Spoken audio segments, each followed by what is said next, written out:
Hi అండి, welcome to Shilpa Mohan recipes. సమ్మర్లో మనకు ఎక్కువ వేడి చేస్తుంది కదండి శరీరం. వేడి తగ్గించుకోవాలన్నట్లయితే ఇలాంటి రెసిపీస్ చేసుకొని తినాలండి.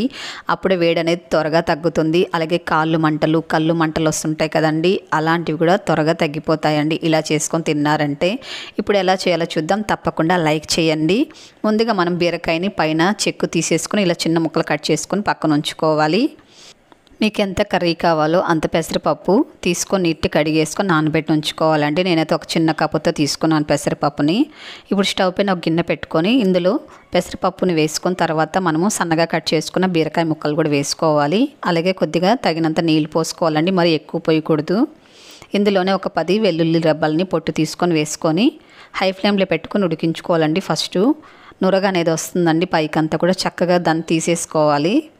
ఇలా తీసుకున్న తర్వాత ఇప్పుడు మీడియం ఫ్లేమ్లో పెట్టుకొని ఉడికించుకోవాలండి బాగా మెత్తగా అయ్యేంతవరకు.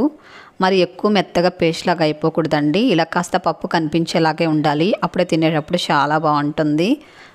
బీరకాయ పప్పు చక్కగా కుక్ అయిపోయిందండి. ఇప్పుడు స్టవ్ ఆపుకొని పక్కన ఉంచుకుందాము. ఇప్పుడు స్టవ్ పైన ఒక ప్యాన్ పెట్టుకొని ఇందులో ఒక 2 టేబుల్ స్పూన్లు ఆయిల్ వేసుకోవాలి. ఆయిల్ వేడెక్కిన తర్వాత కొద్దిగా ఆవాలు, మినపప్పు, పచ్చెనగపప్పు, అలాగే కొద్దిగా జీలకర్ర కూడా వేసుకొని కాస్త దోరగా వేయించుకోవాలి. ఇప్పుడు ఇందులో కారం తగినన్ని ఎండుమిరపకాయలు, అలాగే పచ్చిమిరపకాయలు కూడా కట్ చేసుకొని వేసుకోవాలి. సన్నగా కట్ చేసుకున్న ఉల్లిపాయ ముక్కలు, అలాగే కొద్ది కరివేపాకు కూడా వేసుకొని వీటిని కాస్త దోరగా వేయించుకోవాలండి. మరి ఎక్కువ వేయించిన అవసరం లేదు. చూడండి, ఇలా వేగితే సరిపోతుంది. ఇప్పుడు ఇందులో కొద్దిగా పసుపు కూడా వేసుకొని సిమ్లో ఉంచుకోవాలండి పసుపు వేసినప్పుడు. ఇప్పుడు ఇందులో సన్నగా కట్ చేసుకున్న టమాటా ముక్కలను వేసుకోవాలి. అలాగే గ్రేవీకి ఎంత సాల్ట్ పడుతుందో అంత సాల్ట్ వేసుకోవాలండి. అలాగే కొద్దిగా కారం పొడి కూడా వేసుకొని బాగా ఇదంతా కలుపుకోవాలి. ఈ టమాటా ముక్కలంతా కూడా బాగా మెత్తగా ఎంతవరకు వేయించుకోవాలండి. చూడండి, బాగా ఇలా మెత్తగా వేయించుకున్నాం కదా. ఇప్పుడు మనం ఉడికించి పెట్టుకున్న బీరకాయ అలాగే పెసరపప్పుని ఇందులో వేసుకోవాలి.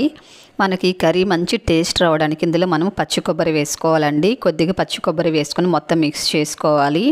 ఈ పచ్చి కొబ్బరి వేయడం వల్ల చాలా కమ్మగా ఉంటుందండి కర్రీ. నేనైతే ఇందులో వాటర్ అయితే వేయలేదండి. ఇలా కాస్త ముద్దగా ఉంటేనే బాగుంటుంది, ఎక్కువ వాటర్గా ఉంటే బాగోదండి. కొబ్బరి వేసిన తర్వాత ఒక 3 నిమిషాల పాటు ఉడికించుకోవాలి. ఇప్పుడు ఇందులో కొద్దిగా సన్నగా కట్ చేసుకున్న కొత్తిమీర కూడా వేసుకొని ఒకసారి బాగా మిక్స్ చేసుకోవాలి.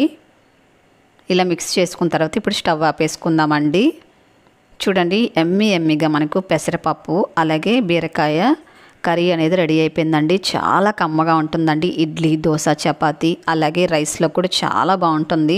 ఇది టేస్ట్ చేశారంటే కప్పులో వేసుకొని తినాలనిపిస్తుందండి, అంత కమ్మగా ఉంటుంది. అలాగే మన ఛానల్లో ఇంకా చాలా రెసిపీస్ ఉన్నాయండి, చాలా సింపుల్గా చేసుకునే పద్ధతిలో ఉంటాయి. ఒకసారి ఫస్ట్ టైం మీరు కనుక మన ఛానల్ చూస్తున్నట్లయితే ఛానల్లోకి వెళ్ళి ఒకసారి చూడండి. నచ్చింది కదా అయితే వెంటనే షేర్ చేయండి, లైక్ చేయండి, సబ్స్క్రైబ్ చేసుకోండి.